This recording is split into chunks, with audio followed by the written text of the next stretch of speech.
That's so good. And do you see the difference when you, oh, go on. That one's slower flight, so it didn't. Totally different. Yeah. Totally different. Launch came down, spin was good. That was absolutely perfect. All right, guys, welcome back to the channel. So we are fresh off of the finish of the Ryder Cup at Marco Simone. Unbelievable 3 days. European teams just played incredible golf. US made a late charge, but just kind of didn't quite turn up enough on that first day just to make it a real kind of proper close down to the wire event. So there's always, in all these events, there's a moment or there's a shot that I think us as mere mortals look at and go, how did they do that?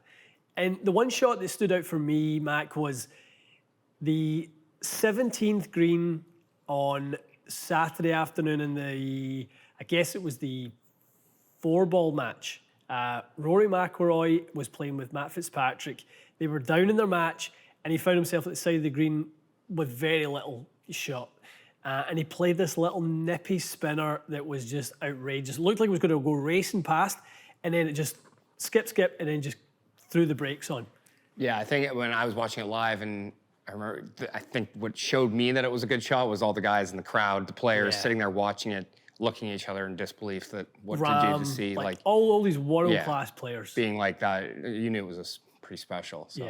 Yeah. I think in those moments as well, like to pull off a shot like that under the most amount of pressure, where, as we're going to get into in this video, the precision involved in striking it that well at a certain part of the head with a certain angle of attack and dynamic loft, the physics behind that, so hard to control. Yeah, so hard. You know, and that just shows the talent, because at that time of the day, I mean, the last thing he can be thinking about is how to do this. Yeah. He just does it. You know, just lets talent take over.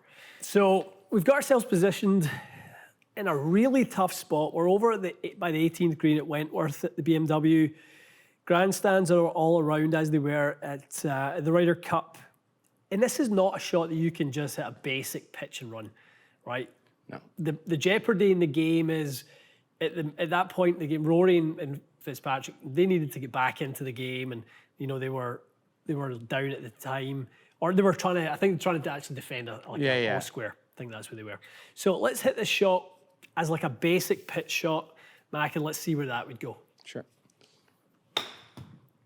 Really nice. Yeah. So I mean, I know that pin at Wentworth, and I know that it's like pretty severe towards that water, towards that grandstand and through the page there. So okay, pitch one more. So you landed that one 20 yards. Let's pitch it like 16, 18, just a little over the bunker. Okay. That was nice. Right. I mean, so that's what we want to see. That's how hard that shot is. You're hitting that lovely there. And I think even if I land one like right over the bunker, I'm trying to. You could not drop that hit the hole. But no, you can't stop it there. Okay, so you've hit that one into probably what, 7 feet. Really, really good. Your chances of getting into gimme range with that pitch shot? No, because I didn't land that one pretty much.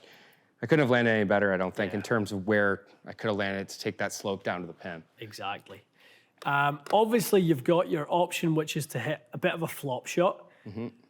But that also brings in the jeopardy of over the back. If you don't quite catch it right and you end up launching, there's water behind there. So Rory kind of had to play that little sort of spinny one just to really take the pace off it. Yeah. He needed the pace to get it over the sort of lip onto the green, but he then, he needed the spin in order to stop it. So let's kind of dissect a little bit of the club delivery on a standard pitch shot.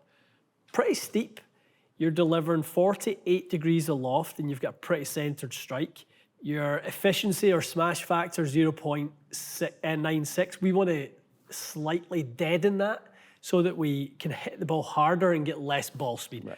We want to increase dynamic loft to something close to 60. And actually, I like where we're at with angle attack. I think about 6 or 7 down is really, really nice. I think we can go a little bit more extreme on the path. A little bit more out to in. The more out to in we can get, the more friction we can create. And obviously you've got the face a little bit on the open side. So that as a sort of formula is going to be what we need. We want to fly this thing about 19 yards and just let it just jam on the brakes. All right. So for this shot for me, I would close off my stance a little bit. Like if you saw him, he definitely was closed. He he was set up very closed. And I'm gonna feel like the handle's a little bit further back, and then I'm really gonna feel like I cut across it. You Kind gotta of get that across. dump the bottom hand at it almost to Yep. feel like I can slide the club through it with some speed. Oh, and that's the spin right there. Just where you saw that exact like bounce, and then it was just the brakes. Yeah. At that point to keep that short and let that get into actually 10 feet. So we can maybe even make this a tad harder for you, Mike. How was it? Oh. So good. Hard, isn't it? It is extremely hard. I mean, I still think I can get one into like 7,000. I do as well. 7,000, I think if I could get it there, that's like double the spin almost to what that basic chip was. Yeah. That's so good. And do you see the difference when you, go on. That went slower flight, so it didn't. Totally different. Yeah. Totally different. Launch came down, spin was good. I don't know if I believe in the face, because No, where I'm looking at my ball, it's actually lower than the other one. Like so. you can show like with the face there to the camera, like you can see where all those strikes are. Yeah, in the same place every single time. Pretty much same place. So there's nothing up in that top. No, there's nothing there. Top couple of grooves. That was absolutely perfect. Let's just watch that as it kind of comes in and then the brakes. Yeah, I mean, I think. Still got some speed. It's still trying to get away from you. Yeah, I mean, I know how fast this shot is. This green is crazy, and I think it is physically impossible to. But I like how low that one came out. I love that one. Yeah, you just know right when you hit it. And that was right on our carry number as well. That was at 18 with 7,000 spin. Right. Okay, so I've done the shot. It's not an easy one at all. Definitely not. I kind of challenged Ian with this one. I've seen him do this one before.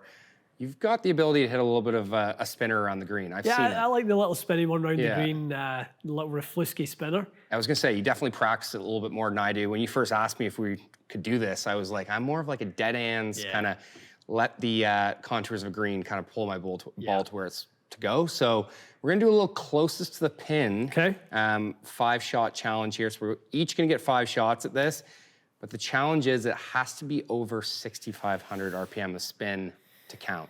So yeah, I mean, we've got to recreate Rory's shot. It's got to have the spin that causes it just to grab. Right, and I think, I mean, from 24 yards or whatever, if you're getting over 6,500 RPM of spin, that's pretty good. Because I know they do a big challenge. Where is it, like 50 yards getting over 10,000? Yes, yeah. So if we're sitting at 7,000, 6,500, that's pretty good for 25 yards. It's pretty yards. good going. So, it really is. I'll let you lead us off here. I feel like you're going to be a tough guy to beat with this, as I can barely even get over 6,500 RPM spin. So that sounded really good. I don't know if that's still, I mean, that's close to the formula. 9 down, 57, low strike. Just a little more speed, maybe. 6,000. I mean, you'd some in the warm-up that were spinning high 6s. Yeah, high 6, low 7. That sounded really good. Ooh. That's got to be, that's a qualifier. It's got to be. That was so good. 71. 71. Okay, so we're live. That you could just tell with the sound that made. And that's like, and his one was the same. It almost sounds like they catch it slightly thin. It's a lot of ball, but it just comes out wickedly. Sounds like Velcro though. It's very, very sticky. 29 launch. Wow. That's another good one. Is that fractionally heavier than the last one? It was. Yeah. I mean, it's going to show on the quad just because of where we've got the stickers. Like it was off the top of the club. 62. It actually still wasn't too bad. Just got a couple more it was here. like those are pretty good shots you've hit. just right there. Like that's the one, like you were saying, like it comes out a bit like a flop shot. Yeah, but rides there's no the face, spin right? on it. That's what I find. I would say I struggled with the most with this shot is when it rides the face like that, and I just slide the club right underneath, and it actually comes out just kind of dead with not a lot of spin. Too thin. Didn't quite get it. It's just such a small room for error. Like you have the tiniest window to clip it. All right, Pars, tagging you in. So let's look at quickly there. Like what's easy to repeat and what's obviously difficult to repeat. We talked about trying to drive the efficiency down. Yeah. Right, so that it deadens the flight. We have the angle attack, 8.7 down on average. That's about right. And then we've got the dynamic loft at 59. That is pretty much the formula we talked about at the start, but this is what's complicated. It's all of that which you can actually replicate. It's not that difficult. Striking it in the right part is what's difficult. It's just crazy because it's like it's not a huge movement in the shot, but I know. I could sit here all day and try to get one closer to the middle or even heel, and I just can't. I just favor that toe side so much. So hard. Little flyer to start. Hey, a little get feel for it. Okay. Spinny. It was spinny at least, but. Okay, so you're live. You've qualified for one, right? So I've qualified. We can. Qualifier. Just rode the face. Oh, that's dancing. It rode the face. I don't think it's going to have a ton of spin. 72. Okay. Oh, that one sounded crispy. All right. You knew. So I was watching you, and like, I think I have a tendency of getting too early with the wrist hinge. Right. I noticed you had a little bit more width. And I think some things clicked here where it just seems like it makes a little bit more sense again. Oh. If you can get one, just take a hair the speed off it, but you're spinning. Yeah, I'm spinning them now. I think now. It was that width. I think that's what I have to remember. I need to feel more width, something I'm not very good at because I'm very wristy. Oh, that was so close.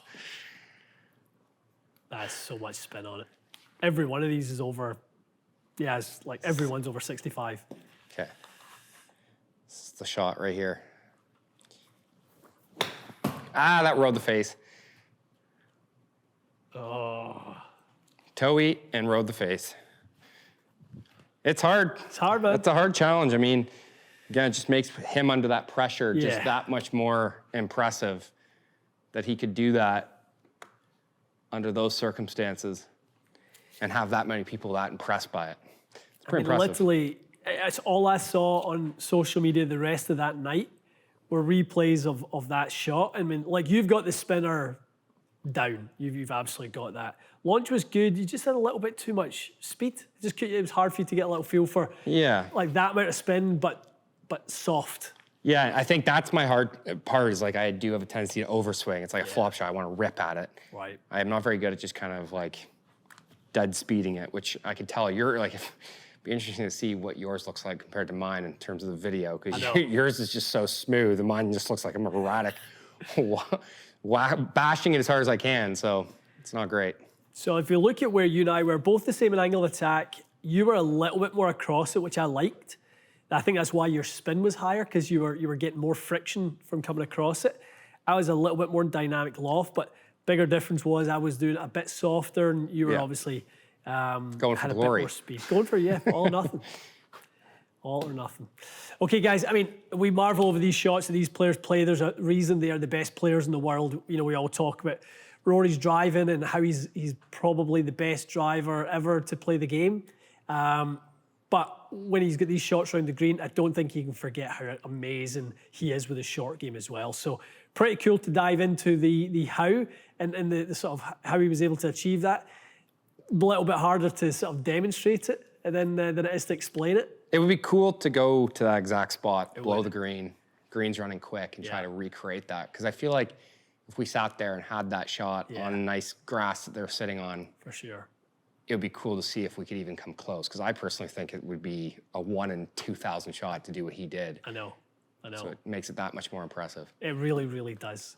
These guys are incredible, and it's why it makes it so much fun to watch them go head to head for kind of, you know, these types of competitions like the Ryder Cup. I just don't think there's anything like it in golf. So to see these boys under the pressure that they're under produce the best shots in the world is unfathomable to me. Yeah, 100% agreed.